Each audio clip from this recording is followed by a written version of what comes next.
एक बार राजा कृष्णदेवराय के दरबार में एक जादूगर आया। उसने बहुत देर तक हैरत अंग्रेज जादू और करतब दिखाकर पूरे दरबार का मनोरंजन किया। फिर जाते समय राजा से ढेर सारे उपहार लेकर अपनी कला के घमंड में सबको चुनौती दे डाली। क्या कोई व्यक्ति मेरे जैसा अद्भुत करतब दिखा सकता है? क्या कोई ये मुझे यहाँ टक्कर दे सकता है?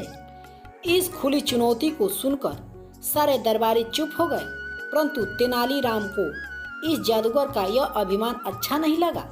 वह तुरंत खड़े उठे और बोले, हाँ, मैं तुम्हें चुनौती देता हूँ कि जो करतब मैं अपनी आंखें बंद करके दिखा दूंगा वह तुम खुली आंखों से भी नहीं कर पाओगे। अब बताओ, क्या तुम मेरी चुनौती स्वीकार करते हो?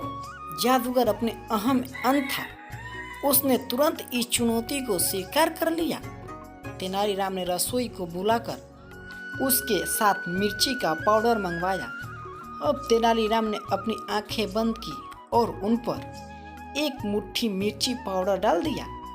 फिर थोड़ी देर में उसने मिर्ची पाउडर झटक कर कपड़े से आंखें पोंछकर शीतल जल से अपना चेहरा धो लिया और फिर जादूगर से कहा कि अब तुम खुली आंखों से यह करतब करके अपनी जादूगर का नमूना दिखाओ।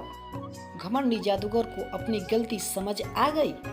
उसने माफी मांगी और हाथ जोड़कर राजा दरबार से चला गया। राजा कृष्णदेवराय अपने चतुर मंत्री से तेनालीराम की इस युक्ति से अत्यंत प्रभावित हुआ। उन्होंने तुरंत तेनालीराम को पुरस्कार देकर सम्मानित किया और राज्य की इज्जत रखने के लिए धन्यवाद दिया।